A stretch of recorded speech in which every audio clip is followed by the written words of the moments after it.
Estamos de volta e hoje aqui na sede da Transforma Saúde com mais um podcast.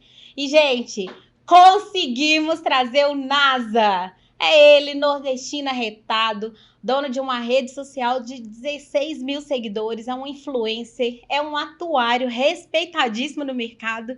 E com muito prazer estamos aqui com ele, NASA, não é mesmo, Dani? Exatamente, Nazareno, que prazer te receber aqui. Nazareno não, NASA. Que prazer te receber aqui, né? Por enquanto a gente só estava por vídeo, mas hoje você está aqui presencial. Como a gente estava conversando, faz toda a diferença, né? Esse nosso contato presencial. Mas falando um pouco sobre o Nazareno, eu preciso ler o currículo dele. Para que todo mundo possa conhecer esse excelente profissional. Então, o Nazareno, ele é atuário, mestre em economia, atua como gerente de informações estratégicas e atuariais na Unimed Fortaleza e perito atuarial em saúde suplementar. Membro do Instituto Brasileiro de Atuária, do Comitê Nacional dos Atuários do Sistema Unimed e professor na Statidados. É assim mesmo? Statidados. Idealizador do Valor Futuro Atuarial, VFA. Muito bem, Nazareno, seja muito bem-vindo e eu tenho certeza que a nossa conversa hoje vai ser super leve e vamos descobrir tudo e saber tudo o que é atuária. Com certeza. Olha, muito obrigado, Priscila, Dani. Para mim é uma grande honra estar aqui, uma grande satisfação. Né? Saí de Fortaleza hoje de manhã e vim direto para cá, BH, essa cidade querida. Já deve ser a quarta ou quinta vez que eu estou aqui.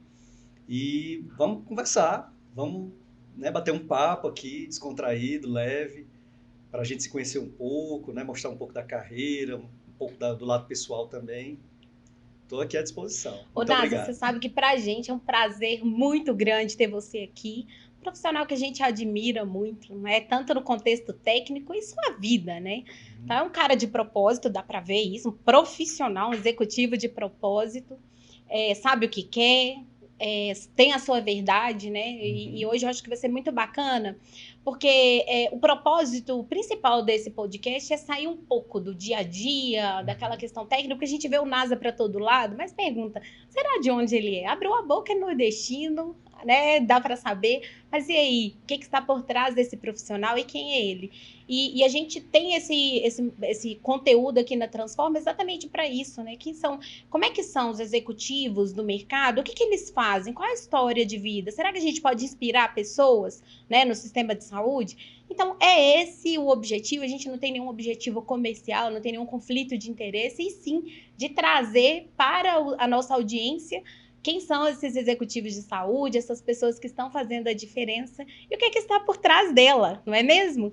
Então, lembrando que esse podcast da Transforma Saúde, além da Transforma, nós temos o apoio também do QualiHealth, que é uma empresa do grupo Transforma Saúde, que faz qualificação de rede, é uma das nossas parceiras, e também da nossa Academia do Conhecimento, que tem vários cursos aí para capacitar profissionais de saúde, inclusive o NASA está lá conosco, é nosso professor aqui, carteirinha, nos nossos workshops de gestão de risco, a gente vai conversar um pouquinho sobre isso daqui a pouco. E NASA, vamos nos esquentas aqui, né? Que eu não esquenta, para começar o nosso bate-papo. Quem é o Nazareno? Qual é a sua história? Excelente. Primeiro, parabéns aí pela iniciativa de vocês, né? Me sinto muito honrado por estar aqui, né? Fazer parte desse seleto grupo, né, de professores da Academia de Conhecimento de vocês.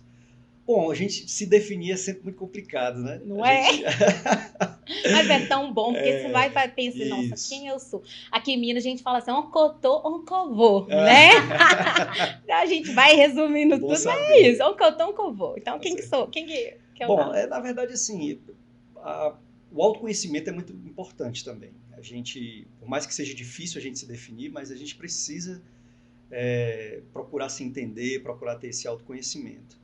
Ao longo dessa jornada, já, né, da minha vida, eu percebi que eu posso resumir de forma simples, uma pessoa simples, né?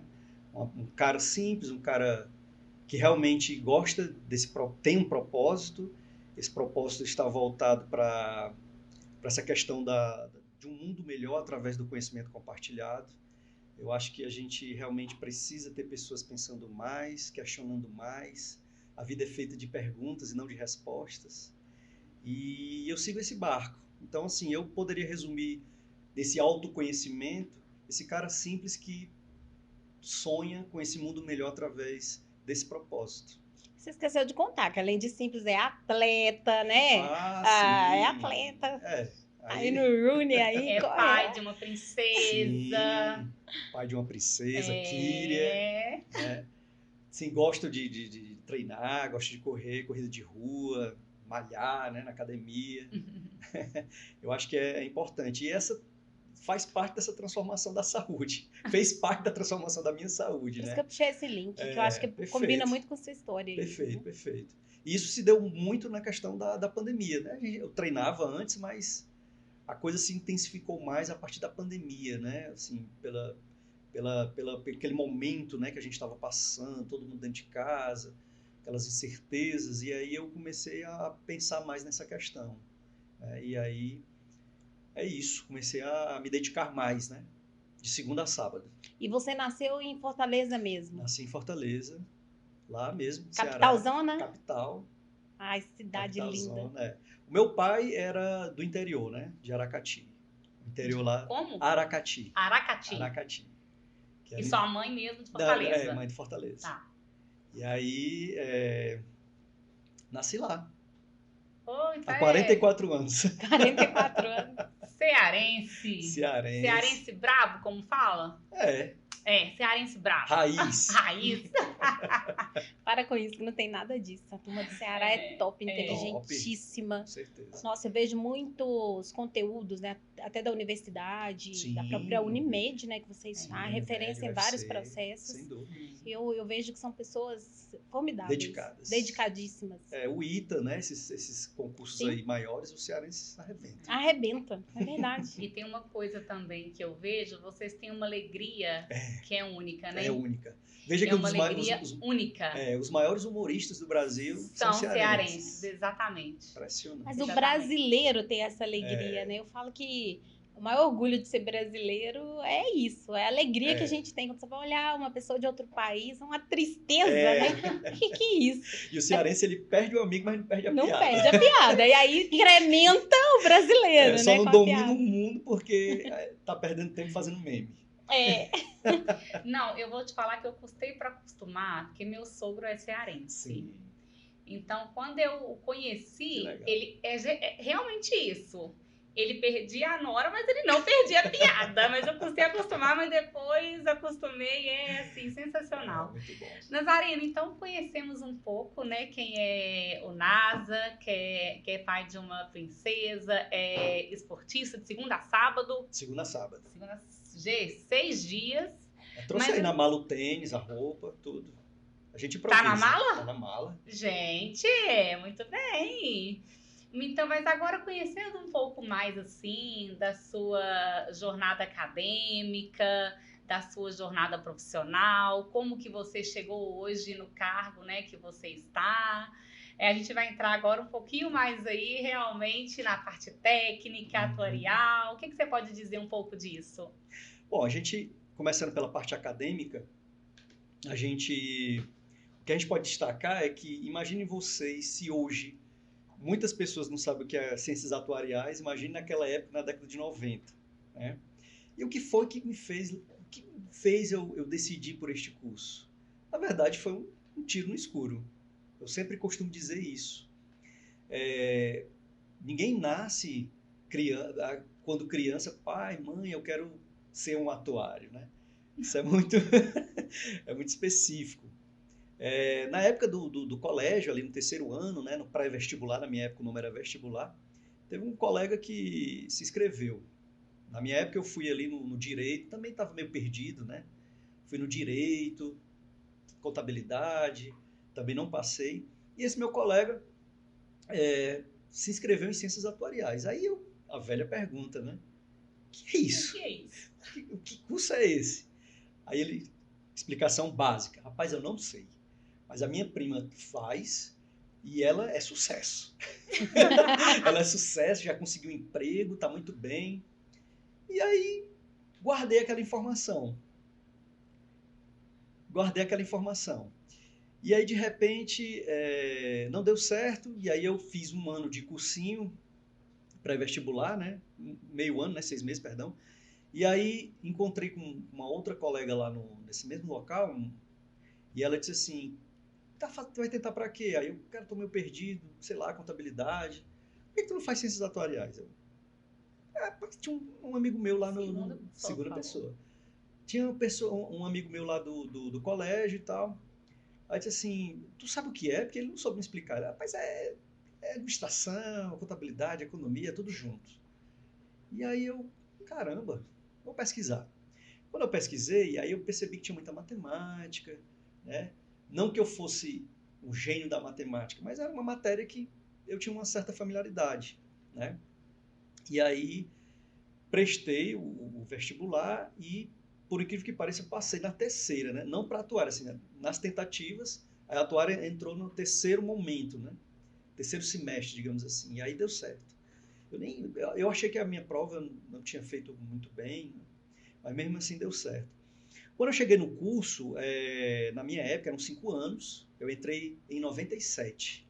Em 97, a primeira turma estava se formando, que a primeira turma era de 92. Muitas pessoas foram fazer esse curso porque já trabalhavam com isso, lá em Fortaleza mesmo. E aí foram para adquirir realmente o canudo, né, como se diz. E só que no começo o curso ele era muito empírico, né? Muita matemática, cálculo, cálculo 1, 2, 3. E aí na minha época a atuária a gente só estudava a partir do, sei lá, segundo ano, alguma coisa assim. Hoje o curso teve uma remodelagem e no primeiro semestre os alunos já têm que manter contato com algum egresso para fazer uma entrevista, já tem algumas noções, tá bem diferente. E aí eu comecei a gostar dessa pegada, né? E comecei a tentar criar cenários na minha cabeça, porque eu tenho essa mania também, a gente esqueceu de falar isso no começo. Eu sou um verdadeiro... eu não quero ter a pretensão de ser visionário, mas eu sou assim, eu gosto de criar cenários na minha cabeça. Por aqui, por ali e tal. E eu comecei a entender, cara, isso aqui vai dar bom. Isso aqui é futuro. Porque risco, né? Uhum. E aí já pegando o gancho, ciências atuariais é a ciência que estuda o risco. Só que de todas as formas. Né? Mas risco financeiro, risco de quê? Todos. Só que a gente está muito voltado para o core business, né? Para o negócio. Então, se você trabalha no operador de plano de saúde, você está lá na precificação, nas provisões, na venda. Quando você está na seguradora também, tem o underwriting, né? Subscrição, propriamente dita. Na previdência, lá os cálculos do benefício e tal. Mas você pode explorar. Um terreno fértil para você explorar. E muita gente veio a explorar, muitos outros profissionais exploram o risco também de forma excelente, mas eu acho que os atuários têm que se saber administrar melhor esse terreno fértil que pode ser adquirido, né? Pode ser exercitado. E eu comecei a entender na academia, olha, isso aqui acho que vai dar bom, isso aqui muito bom. E comecei a me dedicar muito nos estudos, né? Para fazer os cálculos atuariais, você precisa de programação, não adianta você apenas fazer o cálculo na mão, né? Não existe isso, calculadora. Mas, então eu comecei a me dedicar muito, né? Comecei a me dedicar muito a aprender a programação na época, aprender ferramentas, porque precisa. E eu fui muito no hard skill, né? Que são as competências técnicas. Então, eu surfei total ali as competências técnicas. E no 5º semestre eu consegui um estágio já. No meio Tentei algumas vezes, né? Outras... E consegui já no fundo de pensão. Quer dizer... Tive uma oportunidade antes, né, ali na reitoria da Universidade Federal, da qual eu era responsável, fazia atendimentos, e aí eu verificava quais cursos quais empresas tinham oportunidade de estágio. E numa bela ocasião, isso é uma história bem interessante. Cabe aqui a gente... Cabe, lógico. Claro, pode falar. Aí, eu muito dedicado, já trabalhando lá na reitoria, era muito legal, aprendi muito, fiz muitas amizades, mas ao passo que eu não queria estar ali pro resto da vida, né? Eu queria trabalhar na área. E aí, um belo dia, tinha uma estagiária que ficava na parte da manhã, da tarde, e eu ficava na parte da manhã. Aí veio as férias da faculdade, ela chegou para mim e disse, vamos fazer o seguinte, tu tira uma semana de férias, eu cubro de manhã e de tarde, e você na semana seguinte você faz isso, pode ser? Beleza, ótimo, tô de férias da faculdade, fico uma semaninha, beleza. E aí, numa bela ocasião, numa dessas que eu estava cobrindo, né, de manhã e de tarde, quando foi mais ou menos, 4 horas da tarde, a minha gestora na época, a chefe, chegou e disse, vai ter um aniversário de um cara importantíssimo lá na faculdade, eu quero que você pegue aqui esses refrigerantes, salgadinhos e leve para lá, para a sala lá, porque vai ter o evento. E eu levei. Aí ela disse, tá liberado. Beleza, aí fui para casa. No outro dia de manhã, ela disse, ontem, quando tu saiu, uma pessoa do CIEE, né, que é conhecido, né, de estágio, que tinha parceria também com a reitoria, te ligou aí, tá querendo falar contigo. Aí eu, tá certo. Liguei, eu disse, tem uma vaga para um fundo de pensão, para estágio de atuária, preciso de 10 pessoas, são 2 vagas. Eu falei, eu posso ir também? Ela pode, mas traga mais 9, né? Traga mais 8, você mais 9, né? Para ser 10. Aí na mesma hora, eu disse, mas tem que ser agora. Tem que ser agora. Aí eu disse, caramba, o que é que eu preciso levar? O currículo, o estoque escolar e essas 2 coisas. Aí o currículo, eu tinha, né, nos disquetes, né? Tô me entregando aqui total, já entregou, hein? Já me entreguei. Aí eu fui lá numa gráfica e tal, ali pertinho, me liberei, né? E aí quando eu cheguei lá na universidade, que era próximo também, o histórico escolar, que era onde tinha as notas, né? Saía naquele papel, aquela impressora matricial, fazia um barulho danado. Pouco tempo, faz tempo. Aí a diretoria, a coordenação de atuária estava fechada, só abria a partir das 4 horas porque o curso era noturno, né? Exclusivamente noturno. E eu, de repente, fui lá no curso de administração. Quando eu cheguei lá no curso de administração, tinha 2 caras lá também fazendo a mesma coisa. E aí quando eu cheguei lá esbaforido, porque eu tinha que né? Tinha, sei lá, 1 hora para entregar. E não tinha computador em casa, enfim.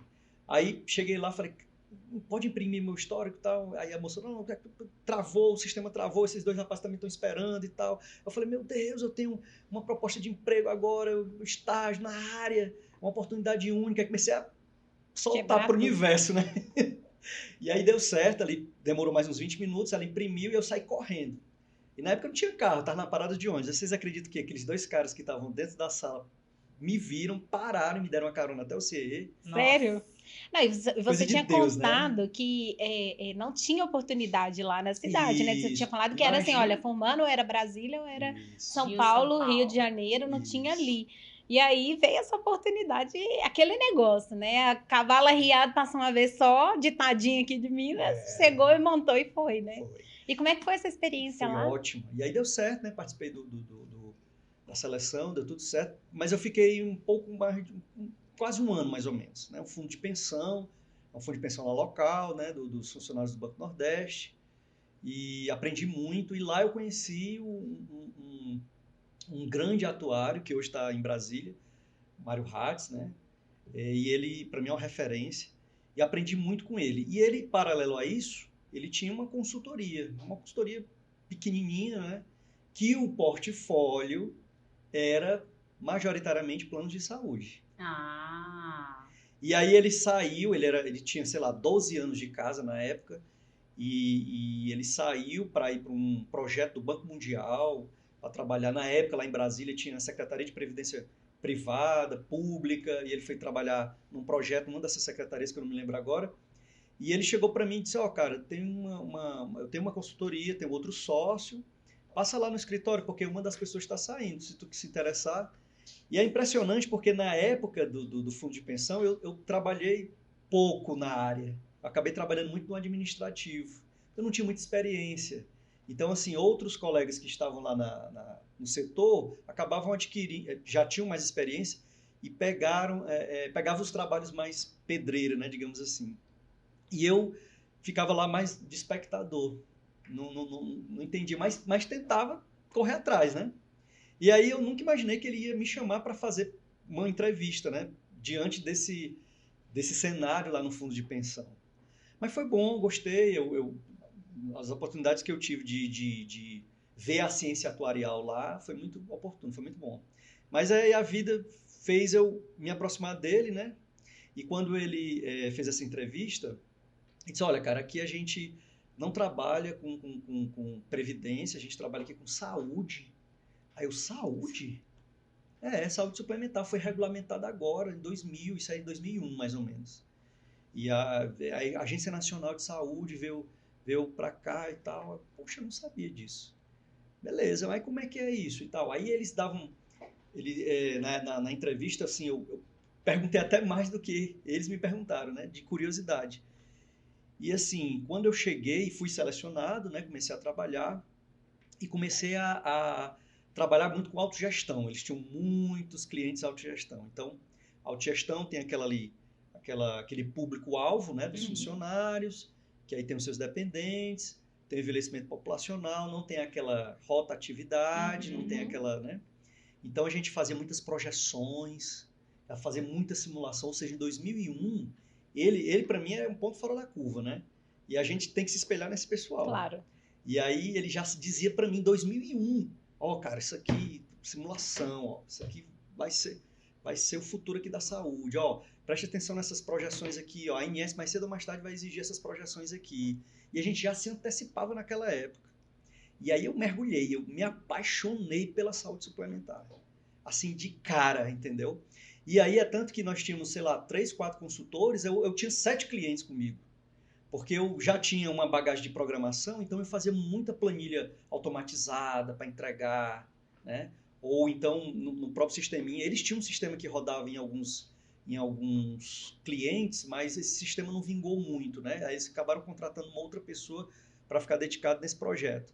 Mas eu gostava mesmo era de botar a mão na massa, porque eu pensava o seguinte, agora é a hora de aprender. Isso aí. Né? E junto com a faculdade ainda, fiquei 3 anos lá nesse local. E aí foi uma grande escola. A gente atendia autogestão, atendia também algumas medicinas de grupo, né? Tinha muita autogestão em Brasília, porque ele era lotado em Brasília, né? Então ele capitaneava os clientes para lá. E eu também, medicina de grupo, Unimed não tinha nenhum cliente Unimed, assim, a não ser alguns trabalhos bem específicos, pontuais. E também tinha estudos de farmácia, a gente fazia curva ABC de medicamento para fomentar junto a algumas farmácias um plano de medicamento. O doente é crônico, o doente é agudo e tal, e a gente fazia lá a árvore de combinação. Eu mergulhei na estatística naquela época, sabe? Foi um baita de um aprendizado. E aí, no final aí dos seus quase 3 anos, o que aconteceu? Eu cheguei próximo, foi chegando a formatura, né? E aí, linkando com o que você disse, Priscila, não tinha mercado assim, né? O Fortaleza, apesar de eu ter passado por esse fundo de pensão e essa consultoria, é aquele nicho ali, né? Não tinha grandes empresas. Por exemplo, o fundo de pensão ele é grande, mas não fatura bilhões ao ano, digamos, né? Assim, não tem uma reserva muito grande, né? Comparado com outros, obviamente. Mas aí veio a ANS, a diretoria da Unimed Fortaleza naquela época fez um planejamento estratégico, vocês sabem que é uma empresa que a cada 4 anos muda a diretoria, e aí eles romperam uma hegemonia de 16 anos, em 2002, se eu não me engano, e aí eles fizeram um planejamento estratégico para ver novos posicionamentos, nova visão, missão, aquela coisa toda. E de repente o consultor de São Paulo, não me recordo agora quem é, ele falou, olha, vocês têm que ter uma área atuarial aqui dentro. Vocês têm que se estruturar para isso, porque é o futuro, tem a ANS aí, vai ter que ter link e tal. E aí, numa dessas, ele abriu uma vaga para coordenação e uma vaga para analista. E aí eu participei dessa entrevista na época, fui transparente com eles lá, eu gosto muito de trabalhar aqui, mas, sei lá vou ter um aprendizado até de gestão de equipes e tudo, então... Isso em qual ano? Isso em 2003. E aí ele veio entender, obviamente, né? Porque quando a gente quer o bem da pessoa, a gente quer o crescimento da pessoa. né? Eu também procuro exercitar muito isso. A gente tem em determinados momentos tem um turnover lá na equipe, e eu quero que as pessoas voem mesmo, a gente quer o melhor para todos. E quando eu falei lá para eles, eles entenderam, eram 2 sócios, né? Inclusive o Mário, entendeu perfeitamente, parabenizou, desejou todo sucesso, inclusive ficou meu mentor.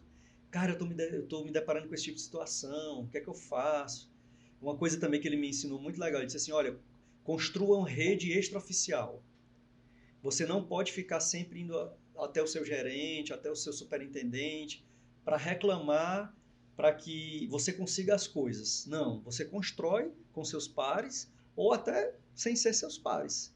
Você constrói uma rede interna. Aquilo ali foi checkmate, porque eu entendi o poder do relacionamento, né, desse corpo a corpo.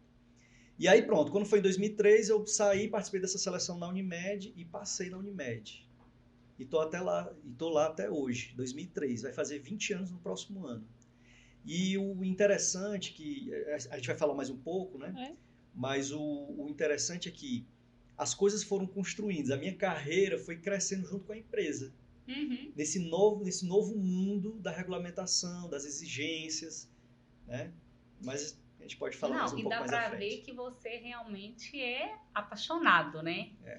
E como você falou, lá em 2001, você se apaixonou pela saúde suplementar. Uhum. E eu fico imaginando aqui o quanto que deve estar sendo bom agora você ver toda essa mudança que a ANS trouxe, né? Sim. Dela colocar essa obrigatoriedade agora de fazer o cálculo dos riscos de subscrição, de mercado. Sim. Então, assim, eu fico imaginando o quanto que agora você fala, gente, agora chegou realmente o momento, né? Meu e de todos os outros atuários. Perfeito, Dani. É isso mesmo. Você falou aí do cálculo dos riscos, né? Uhum. Que no mercado é chamado de capital baseado em risco. Então, é uma virada de chave. Total. E que a gente vê, e ao longo de tantos anos, a gente viu muita coisa, né? E vê muita coisa. E aprende. Porque eu costumo dizer que saúde suplementar, porque assim, é uma expressão até um pouco já repetitiva, mas eu vou falar aqui, vou colocar na mesa aqui desse podcast. Coloque tudo e não negue nada, bota tudo aí. Saúde suplementar é uma cachaça. Uma cachaça mineira. Mineira melhor. Premiadíssima mundialmente. Porque... se vai no golinho, já era. Não, é viciante. Mas por quê, pessoal? Porque ela é um dos mercados mais complexos e imperfeitos que existe. E por causa disso, precisa de pessoas brilhantes para que esse mercado tão importante, com um peso social tão grande... De alto risco, né? A gente vai falar, risco, né? De alto risco. É o dia a dia risco. É um cheque em branco mensal. Total. Das operadoras de saúde. Total. Por isso que ter um atuário que faz a diferença, que traz aí todo esse... Você vai contar um pouquinho daqui a pouco, né? Do risco, como é que é isso. Acho que a gente tem audiência da saúde suplementar, tem do SUS, e é super bacana também para discutir. Mas esse profissional na frente, né? E você disse muito das hard skill que você foi buscando. Isso. Mas eu acho que também você tinha soft skill, né? Que você também foi buscando. Sim. Eu já percebi ali, não? Já fui olhando, ele me falou, faça a sua rede. Isso. Ou seja, ali você estava sendo resiliente, comunicativo, estava aprendendo ali no ambiente, para na hora que chegasse a oportunidade, você iria performar, né? Porque aí todo mundo vai entender a sua carreira, sua linha ali, sua jornada. Então, seria legal você contar um pouquinho, né, sobre isso. A gente está falando, assim, de alto risco, é uma operadora de saúde, até para a audiência entender o que é isso, esse risco atrelado às operadoras de saúde, essas legislações novas que surgiram, né, 518, 468, como é que isso correlaciona e até para a gente chegar daqui a pouco no mercado e contar, né, os desafios de agora e como que é importante a gestão de risco para ficar em pé. Sem dúvidas. Mas antes eu queria só abrir um parênteses, porque a gente falou aqui que o mercado de Fortaleza não tinha muita oportunidade, né? E essa da Unimed, para mim, caiu como uma luva. Caiu assim do céu no meu colo, porque eu não sei se seria efeito manada, né? Porque talvez eu esteja fazendo algum juízo de valor, mas assim, eu fui conforme os outros amigos estavam indo também. E eu tentei várias, viu? Teve gente foi para Fortaleza para fazer a seleção. Eu fiz, naquela época eu fiz pelo remoto, online. Gente, Ó, 2003? 2003. Teve umas que eu fiz por telefone, entendeu? Rapaz. Várias empresas trabalhavam assim, né? Ainda mais na indústria. Muitas. Tinha épocas que eles conseguiam trazer, quando eles viam que tinha muita gente aqui em Fortaleza para participar da seleção, aí vinha uma pessoa, um hotel, ficava ali no business, né? E aí pegava o notebook, agora pega essa base de dados, calcula isso, calcula esse indicador, calcula essa estatística, e você ia calculando, né? Focado muito em hard, né? Ciência exata. Ciência exata, mas por incrível que pareça, a ciência atuarial, ela é das sociais aplicadas. Porque tudo que a gente estuda advém do comportamento humano, né? E aí é uma coisa que a gente vai falar mais à frente. Mas enfim, para não perder aqui o link da sua pergunta. Só fazendo esse parênteses. Então, eu tentei várias, mas não dava certo. Não deu certo, né? E aí veio essa questão da Unimed. E estou lá até hoje, estou em Fortaleza. Não necessariamente assim, como eu falei no começo, né, aqui nos bastidores. A gente está em Fortaleza, mas está no Brasil, está no mundo. Né? Hoje, está nos comitês, né? LGPD, lá na ANS. Até na LGPD ele está, Lei Geral de Proteção de Dados. Pois é, então você se arrisca e dá certo. E é uma empresa que motiva muito, assim, tem muita... Já foi pelo GPTW, várias vezes consecutivas, a melhor empresa para se trabalhar do Brasil, no ramo saúde. Então, porque ela tem uma cultura muito forte, né, que o Dr. Elias também incentivou muito, e essa cultura ela preconiza a qualidade de vida. Então eu posso ter uma vida pessoal, eu posso ser eu mesmo, eu posso ser eu dentro da empresa. Tá, você entrega mais, né? É tão simples. Isso. Aqui a gente chama de Work-Life Integration, que acho que é o nome do mercado agora. É isso mesmo. E é exatamente isso. Você vai só performar se você estiver bem na vida pessoal. Não adianta. Perfeito. Senão vira um profissional no futuro cansado, né? Não aguenta seguir o propósito. Perfeito. É real. Mas voltando para a sua pergunta. O mercado de saúde suplementar ele é mais imperfeito e complexo por quê? Né? Porque ele tem um método de custeio de repartição simples. O que significa isso? Todas as receitas das mensalidades dos beneficiários que são pagas que são pagas por eles, servem para que a operadora arrecade e pague os prestadores. Basicamente isso. É o tal do simplificar o complexo, né? Que é outra missão de vida que eu faço esse exercício diário. Mas a sua área é fundamental. Total. Porque uma coisa que você me contou aqui nos bastidores é que o maior desafio para você é que as pessoas não sabem o que um atuário faz. E eu acho que vai passar 10 anos, 20, vai melhorar um pouco, mas vai continuar. Mas porque, né, a gente tem que fazer esse exercício. A gente é muito para dentro. E o mercado de saúde suplementar também eu acho muito para dentro, muito interno. São eventos só de mercado, de saúde. A gente tem que transitar por outros mercados, né? Mas você faz muito bem, desculpa interromper, porque eu acompanho o NASA nas redes e ele tá lá no barbeiro, ele fala pro barbeiro, tá cortando o cabelo, me conta, o que um atuário faz? Eu acho massa demais, a sua leveza de contar, e ele já vai contando tudo. Eu vou ser atuário, né? Então, você está capitaneando isso, né? Acredito eu.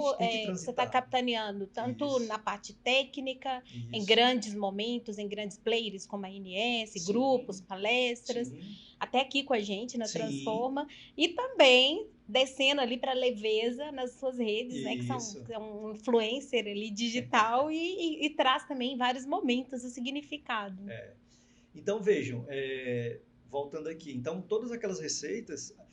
É interessante dizer que as receitas da operadora, né, é dos beneficiários. Essa receita é do beneficiário, não é da operadora. A operadora faz uma triangulação entre o beneficiário e a rede de prestadores. Se está verticalizado, o que significa o termo verticalizado? Que tem recursos próprios, hospital próprio, laboratório próprio, clínicas próprias, né, AIS, né? Mas, e aí tudo que você arrecada, você tem que pagar. Arrecada, paga, e essa engrenagem não pode parar. E essa engrenagem, ela é movida pelo mutualismo, que é um dos maiores conceitos do ramo securitário. A saúde é do ramo securitário, né? Aqui no Brasil, ela é, digamos, entre aspas, apartada dos seguros, né? Mas no resto do mundo, ela está lá dentro dos seguros. Aqui nós temos uma agência própria para isso, né? Mas o fato é que esse mutualismo é pessoas se ajudando, pessoas que utilizam pouco, pessoas que utilizam muito, pessoas que não utilizam nada durante um determinado período, todas aquelas receitas vão pagar. Então tem muita gente, você falando dessa questão da leveza, eu fiz um Reels, né, no meu Instagram, onde eu faço um bate-papo eu comigo mesmo, né? Onde eu digo o seguinte: aí Nasa, eu passei 10 anos aí com meu plano de saúde, não usei nada, eu quero meu dinheiro de volta. Aí o outro Nasa fala: cara, desculpa, mas você não vai receber. Esse dinheiro já serviu para pagar internações, consultas, etc. De outros. De outros. Aí o outro Nasa: que é isso, rapaz? Por que você está falando isso? Como é o nome disso? Aí, mutualismo. Legal. É uma leveza aqui. Sensacional. Né? Mas ele está em xeque também, no longo prazo. Sim. Pessoas sobrevivendo. Envelhecimento populacional, acho que é o que mata aí. Não, e tipo assim. A própria Previdência, né? Era no mutualismo e teve que refazer isso. E perfeito. E assim, a gente não tem modelos de capitalização, a gente não arrecada reservas, né? Não acumula reservas para usar no futuro. É como eu falei, arrecada, paga, fechou ali o exercício, né? E aí também tem um detalhe que é o cheque em branco que você falou, né? Ou seja, não tem limite. Um beneficiário pode custar 1 milhão, 2 milhões, 800 mil, 500 mil. E aí a gente também não pode deixar de falar que as operadoras também têm o seu dever de casa, que é matar esse leão por dia, né? Desses desafios, mas também investir em prevenção. É meio clichê. Se tornou clichê, infelizmente. Por causa da nossa cultura, talvez, mas é importante a gente falar aqui. Tem que falar. Né? Prevenção. E aí outra coisa também, a questão do atendimento primário, né? Atenção primária. Outra coisa também, o paciente no centro. Sim. Que eu acho que essa transformação aqui que vocês querem da saúde, a Transforma Saúde propriamente dita, eu acredito que um dos pilares seja essa mudança de cultura, de transformar realmente o paciente no centro. E essa cadeia produtiva vira um cabo de guerra. Todo mundo insatisfeito, cada um com seus interesses antagônicos, conflitos de interesse. E aí, dentro dessa questão, Priscila, voltando agora para a sua pergunta, é risco. O dia a dia de operadora é risco. É assumir, mitigar, evitar, assumir de novo, assumir mais ainda, evitar, e assim vai. É a construção do dia a dia. E aí a ANS, preocupada com a sustentabilidade das operadoras. Claro que aqui a gente, se a gente for verificar a legislação, a regulamentação como um todo, tem seus pontos de melhoria, né? Cada um tem sua perspectiva, sua abordagem, mas não é o fórum aqui a gente fazer esse juízo de valor. Mas uma das coisas que eu acho que ela deu uma cartada de mestre foi essa 518. RN 518, que era a antiga 443, que trata sobre governança corporativa, gestão de riscos e controles internos. Coisa que o IBGC, Instituto Brasileiro de Governança Corporativa, já preconiza há a SUSEP muito, também, SUSEP, né, na seguradora. Banco Central, há muito tempo. Mas a saúde, ela vem... Eu gostei que a agência ela começou a trabalhar nela primeiro. Eu achei isso muito massa. Sim.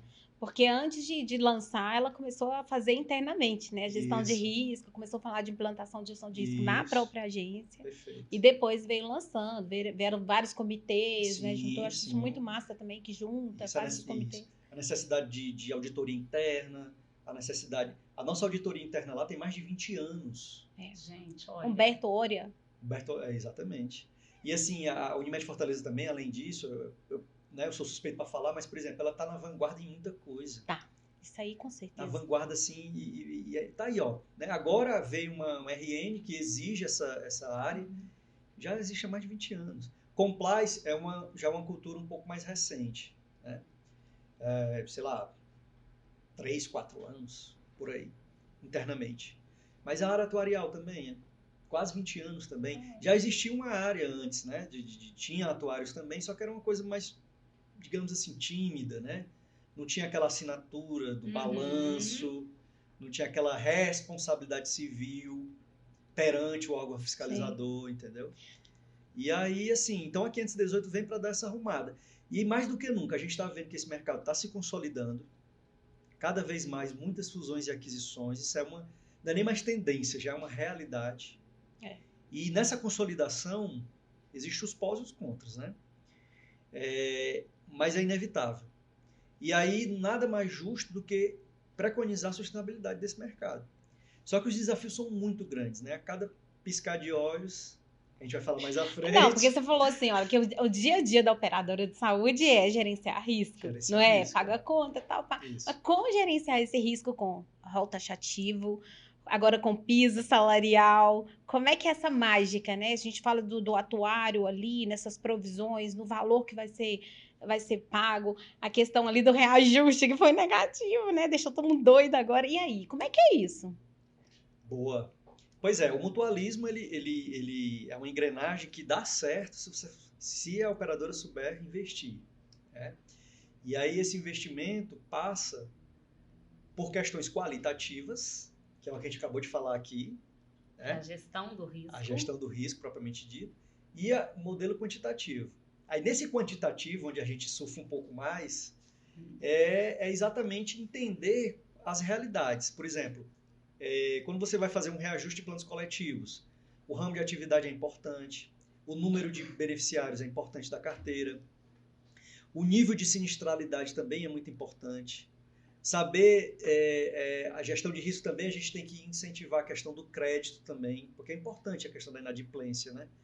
Então, assim, quando você migra um pouco mais para a sinistralidade, para quem eu acredito que o teu público conheça, mas só para tratar aí o simples, a sinistralidade é um indicador operacional amplamente usado, herdado dos seguros, que é o custo assistencial dividido pelas receitas, ou seja, tanto de atendimentos que foram gerados naquele período, quanto é que está representando da receita. Então, depende muito da modalidade. O Unimedes, por exemplo, já são ali na casa dos 85, né? 85,5. Tá. Já as medicinas de grupo já é um pouco mais baixa, seguradora mais alta, né? Mais alta. Então, cada um tem suas particularidades.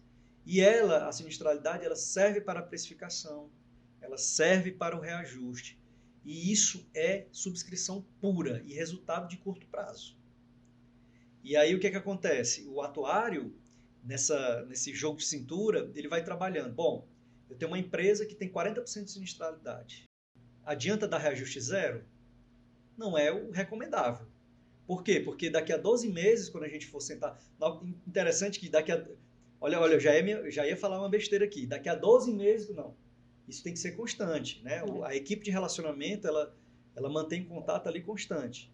Não é só para o reajuste. Mas, fazendo uma linha temporal da questão dos 12 meses, a gente vai ver que o custo aumentou, porque os insumos aumentaram, os medicamentos aumentaram, os próprios prestadores fizeram lá as suas atualizações, e aí faz com que realmente há necessidade de ter esse valor no futuro. Então, o reajuste ele não pode ser zero, assim, não é recomendável, digamos assim.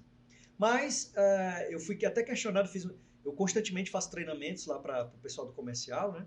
E um dia semana passada, se eu não me engano, eu fui questionado exatamente por isso. Olha, eu tenho empresas aqui que têm sinistralidades muito baixas e reclamam porque recebem um reajuste, né? Um reajuste financeiro para exatamente compor esse valor no futuro. Mas por quê? Eu falei, beleza, é o tal do mutualismo. Porque se eu ali... Beleza, ela merecia ser aliviada aqui? Merecia. Até merecia. Mas e o outro lado da moeda? As que estão com 80%, 90%. O equilíbrio, né? Exatamente. Você está conseguindo reajustar no montante quantitativo que é necessário, que o atuário está te dizendo, no ideal e mínimo? Aí, não. Então, esse equilíbrio, eu não posso desequilibrar aqui, dar reajustes muito altos aqui, nessa outra ponta, e aliviar muito a outra ponta. Tem que haver esse equilíbrio. O desafio é exatamente esse. O jogo de cintura é o dia a dia do atuário. Eu acho que é um jogo muito difícil, porque, veja, agora recentemente a ANS tirou o limite né, que veio lá da agência de Nutri, das terapias, Nutri, fisioterapia, fono, TO, e aí? Como é que é? Eu queria entender, assim, eu acho que todo mundo tem curiosidade, como é que é a cabeça do atuário? Porque eu acho que isso deve ser muito maluco, né? Não, eu tenho essa aqui, deixa eu mudar a rota. Como é que é esses bastidores do atuário?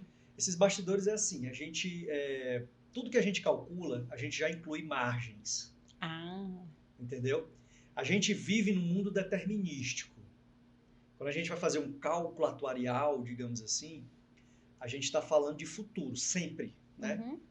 São riscos futuros. Então, quando a gente vai fazer uma precificação, um reajuste, a gente está trabalhando com margens.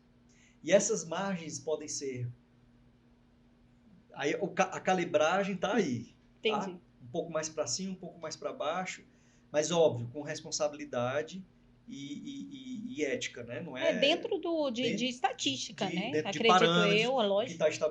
O que está estabelecido dentro da política, nas políticas que foram aprovadas no comitê gestor, que vão ser aprovadas no conselho de administração, enfim. É business, né? Tem que ter a margem de negócio. Isso. E aí, o que acontece? Essa margem, mesmo dentro do mundo determinístico, a gente trabalha com essas margens. Então, essa margem pode ser mais para cá, para lá. E aí, um modelo mais avançado é trabalhar com simulação, onde você vai gerar 10 mil simulações, e aí vai ver qual o apetite ao risco que você tem, para saber qual é a perda máxima, que é uma coisa que esse mercado vai evoluir. As seguradoras já estão bem mais evoluídas em relação a isso. Na saúde vai ser. Agora tem um detalhe também, Priscila e Dani. Nem tudo a gente pode colocar na sacola, tá? Vai no mutualismo. Vai no mutualismo, porque que eu ia comentar. Porque são muitos. Você está fazendo um orçamento. A quantidade de variáveis exógenas, variáveis externas, de decisões estatais, de decisões governamentais, do regulador, de uma mudança da tabela no intercâmbio, né? No modelo da Unimed tem essas questões. Que são discutidos, né? Mas querendo ou não, tem um impacto. Aí tem a legislação, tem a inclusão do rol agora, que é taxativa até então, e 6 meses, a cada 6 meses. Risco de perder, né? Isso. Então, aí é muito dinâmico. Então, para onde você olha, tem alguma variável. Então, não tem como colocar tudo na sacola. Então, mas é trabalhar alguma margem. Porque por mais que você coloque uma margem, você está fazendo um cálculo ali de projeção. Isso. Né? Tem a margem então, você faz uma provisão técnica, você coloca uma margem, você emite lá, né? Mas tem coisas que são surpresas. Sim. Então, assim, quem diria, por exemplo, que a gente passaria por uma pandemia? Sim. Será que a margem que a gente colocou lá atrás previa? Não. Então, são riscos que podem acontecer, né? Essa questão de sessões ilimitadas. Antes ali você tinha uma sessão ali, 10 sessões, 12 sessões, agora são sessões ilimitadas. Então, até onde que essa margem vai para a gente poder acatar esse risco? A gente ter esse apetite ao risco? Isso. Aí a 518 trouxe essa necessidade de ter o apetite ao risco, fomentou mais do que nunca essa necessidade de você gerar as matrizes de risco, porque a gente sabe que tem risco que está na zona vermelha ali, que são, se isso aqui acontecer, quebrou a empresa. Então essa margem, ela vai muito disso, ela vai muito nesse foco. O que é que realmente preciso investir? O que é que realmente eu tenho de impacto? Então, assim, a precificação da mesma forma. E a gente trabalha com esses níveis de sinistralidade. Então, a área técnica tem essa alçada de decisão de um nível de sinistralidade X, podendo chegar até X mais Y. Esse X mais Y, eu estou consumindo uma parte ali do meu resultado positivo, que eu almejo. E que, diga-se de passagem, nesse mercado é ínfimo, né? 3%, 2%. São empresas bilionárias. Se a gente somar tudo, está tudo num bolo só, dá bilhões de receita e dá bilhões também de custo. Com certeza. E aí o que sobra ali, né? E aí Então, esse é o jogo de cintura do atuário, é o dia a dia. Não tem um dia que seja igual ao outro. Mas me conta Essa é a grande verdade. Me conta um dia que não está sendo melhor que o outro, porque eu acho que todo mundo está conversando na mesa, você falou aí, né, sobre a questão de taxatividade do rol, que é uma questão que pode perder, né? Tá na discussão aí. A questão da ilimitadas terapias. Isso aí já está sacramentado. Né? Que isso está sacramentado, que é uma discussão pronta e tal. E agora, como é que você está na discussão atual do piso salarial, que eu sei que o STJ ali deu uma seguradinha. Como é que vocês estão discutindo isso? No contexto do risco? Pois bem, né? Primeiro eu não posso me furtar de comentar que os enfermeiros e os técnicos de enfermagem são louváveis essa profissão, né? Principalmente, quer dizer, mais do que nunca na pandemia se registrou, se materializou A importância do essa profissional. importância, né? Sem dúvidas. Eu, inclusive, tenho pessoas na minha família que são e minha admiração e meu respeito por eles. No entanto, quando você tem uma questão delicada dessa, eu não estou aqui julgando se é merecedor ou não, apesar de entender a importância da profissão. Mas no momento que você dá ali arbitra ali uma decisão, e onde exatamente o que a gente acabou de falar, né? São muitas variáveis externas. E isso aqui vem mais uma variável externa. Então, o que é que eu li assim que saiu essa notícia? Que os hospitais estavam demitindo, né? Demissão em massa ou fazendo alguns acordos com algumas cooperativas de enfermagem. Novamente, nós não estamos aqui discutindo se merece ou não, mas Até porque passou em vários comitês no Congresso, é importante passou discutir pelo isso no Congresso, passou Senado. pelo Senado, E tem comitês agora... lá dentro de risco, de custo, que avalia isso, né? Aí a isso. gente... E aí agora, o que acontece? Tá para o presidente, vai se sanciona ou veta, né? Em média, são 15 dias úteis depois do Senado aprovar. Então, assim, se vai acontecer isso de fato, que estabeleça um planejamento. Estabeleça um planejamento gradual. Estabeleça ou então os próprios em determinados momentos, não precisa ser ad eterno, mas em algum tempo ali da decisão, até a gente virar a chave, haver algum tipo de isenção fiscal em determinadas ocasiões ali, para que supra um determinado orçamento, né? Que tenha de onde vir, né? Da forma imediata. Porque eu acho muito importante, né? Você falou do SUS, eu acho muito importante, eu sinto falta de atuários no SUS, eu não conheço nenhum atuário que discute lá no SUS, entendeu? Mas posso estar... Tudo mais empacotadinho tudo no mais SUS, né? Mas assim, eu acho que essa discussão público-privada, essas decisões quando acontecem, deveria ter uma discussão maior.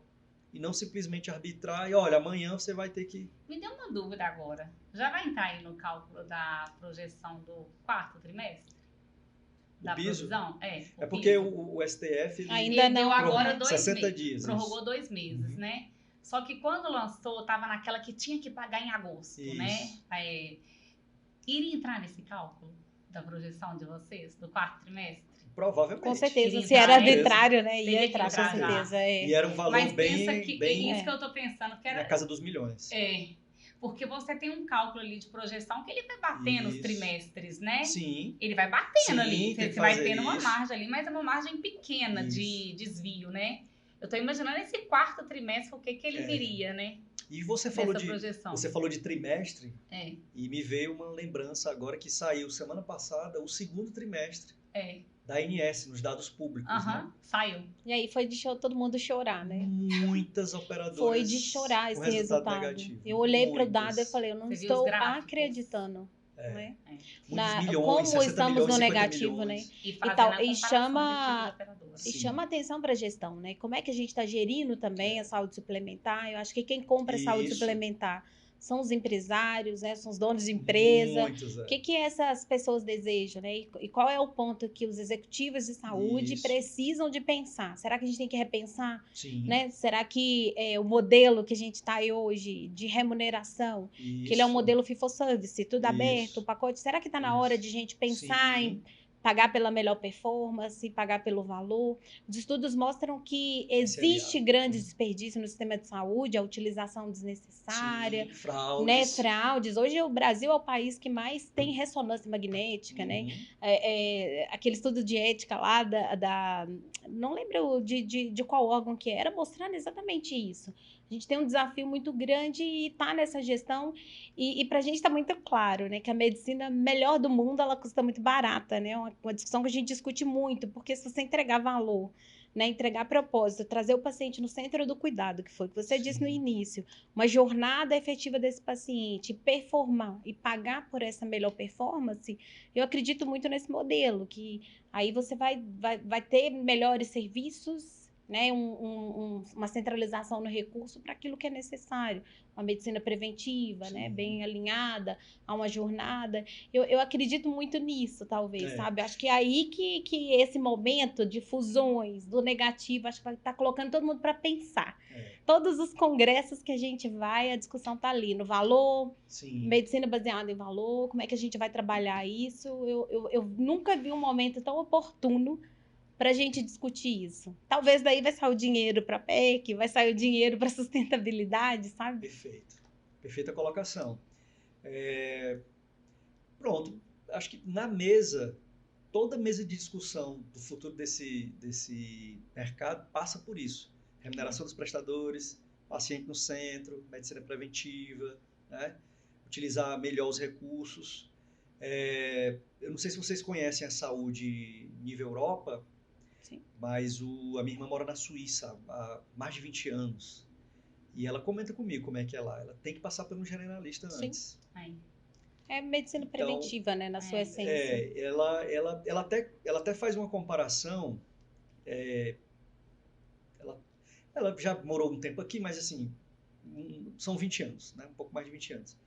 E aí ela diz o seguinte, Nasa, se eu quero ir para um especialista, eu tenho que passar primeiro por um generalista, né? Um clínico geral, digamos assim. E aí depois, se não resolver, ele encaminha para a rede. Aqui tem toda essa questão de a gente ter essa cultura, oportunidade de ter diversos especialistas, várias opiniões, né? E aí, nesse contexto, a gente veio a coparticipação para tentar moderar alguma coisa, né? Que é legal, está regulamentado, inclusive, mas essa questão do generalista, né? Dessa atenção primária, desse acompanhamento, a gente não vê muito. E outra coisa também, lá tudo era privado, tá? Todo mercado privado. E aí chegou um momento que fizeram um plebiscito, que eles fazem muitos plebiscitos lá. Chamaram a população e falaram, tem 5 seguradoras, sei lá, 5 seguradoras. Vocês querem continuar com as 5 ou só com 2? Tipo assim, que as outras 2 iam comprar tudo, entendeu? Aí fizeram o plebiscito, não, queremos as 5 para ter concorrência, para ter... Né? Acho que aqui no Brasil o CAD nem deixa. Graças a Deus, Exatamente. tem que ser bom para a sociedade. Daí é concentração aquilo total, que não é bom para a sociedade, o CAD nem aprova. Exatamente. Graças a Deus que a gente tem. E aí eles foram lá, não, nós queremos as 5 e permaneceu. Aí eu disse assim, mas e uma família que não tem recurso suficiente para comprar? Aí o governo vai e banca uma parte. Para comprar um plano ali mais simples, entendeu? E outra, pessoal, aqui voltando para o SUS. Né? O SUS é perfeito, né? O SUS, assim, a essência, a arquitetura dele, de primeira, segunda e terceira, né? A primeira fazendo exatamente esse papel ali das UPAs e tal, chegando na terceira... primária, secundária, isso, terciária. primária, secundária e terciária, chegando até o terciário sendo os hospitais de alta complexidade, etc. Assim, a arquitetura, a essência, ela é perfeita. E você viu a importância deles agora, a importância do SUS agora na pandemia, né? Quer dizer, todos nós tomamos vacinas, né? E também por ele, né?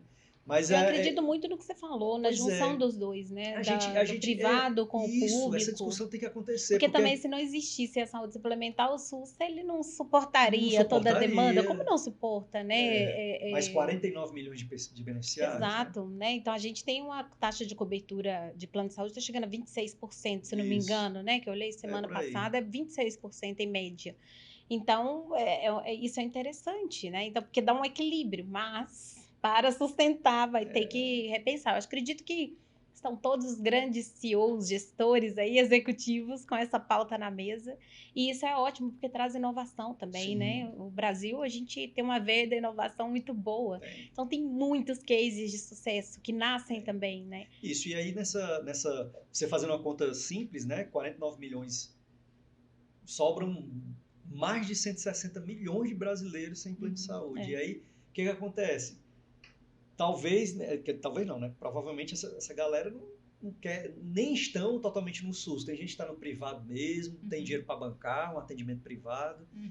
E aí outros atores estão chegando nesse mercado, né? Como você falou, da inovação, as health techs, né? De marketplace, aplicativos que investem muito na baixa complexidade. Quando a gente fala do mutualismo, a gente coloca o mutualismo em xeque, no sentido de que os jovens, será que eles vão continuar pagando todo mês, assim, teoricamente, sem utilizar? Ou se a gente vai partir para um seguro, né? Não Ou sei. se eles vão procurar outra... Não, eu vou fazer um on-demand. Só quando eu for viajar, só no Réveillon, só no... As seguradoras já estão trabalhando, a SUSEP já regulamentou isso, né? Sim. A SUSEP fez o Sandbox também, que foi um projeto de inovação muito interessante, que eu acho que a Inés provavelmente mais cedo ou mais tarde deve fazer. E é isso, é um terreno muito fértil para inovação, porque necessita, tem muitos gaps. Ô Nazareno, nós precisamos terminar, mas antes eu queria te fazer uma pergunta. Você começou aí a ciência atuarial, o curso lá em 97. E assim, e eu vejo hoje você falando sobre números, sobre risco, sobre o paciente no centro do cuidado, falando muito bem sobre medicina, sobre AIS. É assim, impressionante como é que um atuário fala tão bem da saúde e fala tão bem do SUS, né? Então, o que você pode deixar hoje para esses futuros profissionais que estão se formando em ciências atuariais? O que você poderia deixar de uma palavra? Isso aí está muito ligado ao momento que a gente tem aqui, é importante dizer para a audiência. E esse momento é o quê? É um momento de grande inspiração, que é o propósito principal, né, do nosso podcast, que é a gente traz o profissional aqui, ele é de referência, a gente entende que ele vai inspirar. E aí, nessa inspiração, sempre a gente tem aquela palavra de ordem que nos move, que nos guia, que traz o nosso propósito. A gente viu isso aqui claramente, né? Um profissional de propósito, que tem família, que sabe o que quer, vai entrar no TEDx, chama o NASA, porque vai ser sucesso, né? A gente viu, e não deu tempo de comentar, resultados de alto impacto, né? Que você já gerou em operadoras de saúde, onde você está e passou.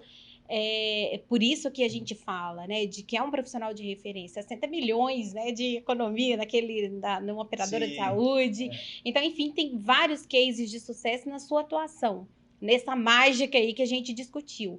E qual é a palavra que te move, né, que é isso que a Dani queria trazer aqui, qual é a palavra que te move, que te faz presente e que você vai compartilhar com a nossa audiência hoje para se inspirar em você? Comunicação. Nós, seres humanos, a gente precisa saber se comunicar. Uma das maiores habilidades que nós teremos para o futuro é simplificar o complexo. E aí, eu, como atuário, tenho a oportunidade de estar aqui, numa renomada empresa, com pessoas queridas, e que eu consegui passar, né, como a Dani falou, consegui passar o recado de forma leve, e que deu para entender, pronto. Esse é o grande X da questão. É claro que tem outras coisas também, mas eu acho que a comunicação ela é primordial. Eu fiz um curso de oratória, e quando eu fiz o curso e fiz diversos stories na época, as pessoas falavam, mas para que tu foi fazer curso de oratória se tu fala tão bem? Não tem isso. Os estudos nunca param, né? É outra coisa que a gente também tem que... terminou os estudos? Não, terminei os estudos. Nunca paro. Tô começando todo dia. Todo dia eu leio alguma coisa, né? Então, assim, a comunicação ela é o grande guarda-chuva, digamos assim. Existem outras habilidades importantes, mas a comunicação, ela te carimba, ela te chancela a você dar voos mais altos, em tudo na sua vida, seja no profissional ou no pessoal. Não é à toa que, né, os seus respectivos maridos, quando foram, né, conhecer vocês, uma conversa boa, né? Comunicou bem. Se comunicou conseguiu bem. Alcançar o objetivo.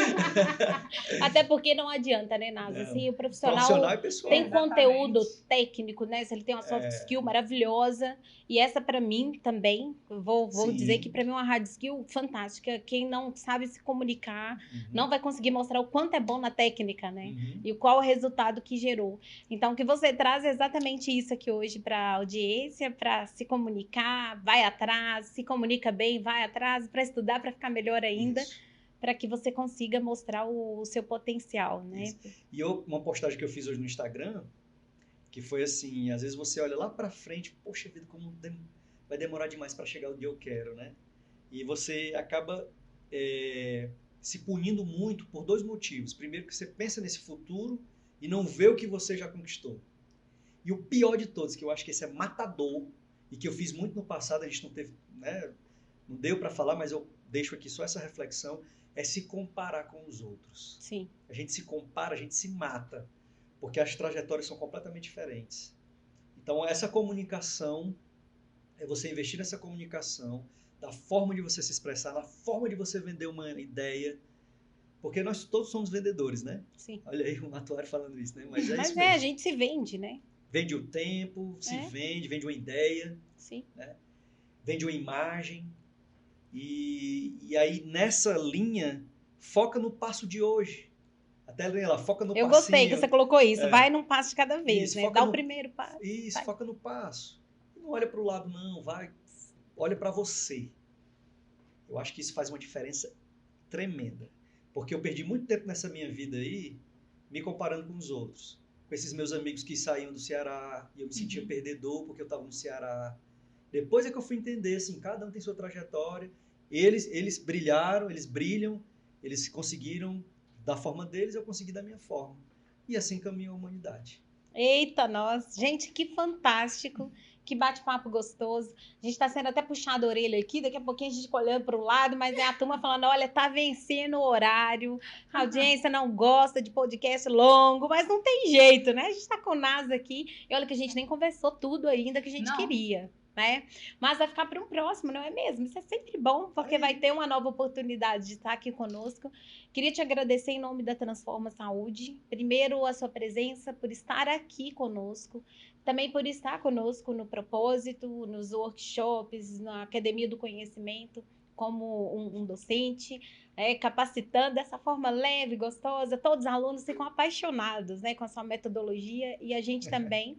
Então, te agradeço muito por acreditar no nosso propósito, no projeto, estar junto conosco nisso, tá? Bacana. E daqui a pouquinho já vou despedir aqui, vou deixar o NASA falar, depois a Dani, e eu encerro para a gente dar aquela finalizada em alto nível.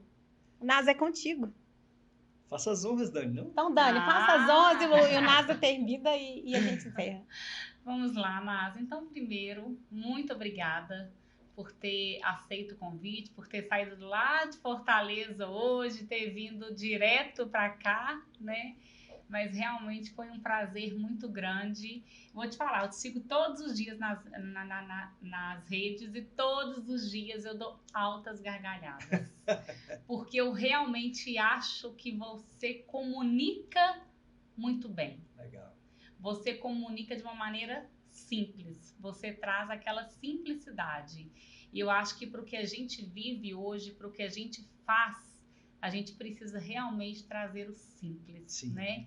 Então, acho que isso você faz muito bem e eu acho que esse momento nosso aqui agora foi justamente isso. Legal. A gente até saiu um pouco aqui do roteiro, tinha uma coisa não tem aqui, roteiro, mas não podcast não existe roteiro, aqui tem ideias que a gente lembra. Mas acabou que foi indo, mas a maneira que você trouxe foi muito leve, foi muito simples. Deu para entender perfeitamente, tenho certeza que a nossa audiência agora sabe tudo de ciências atuariais.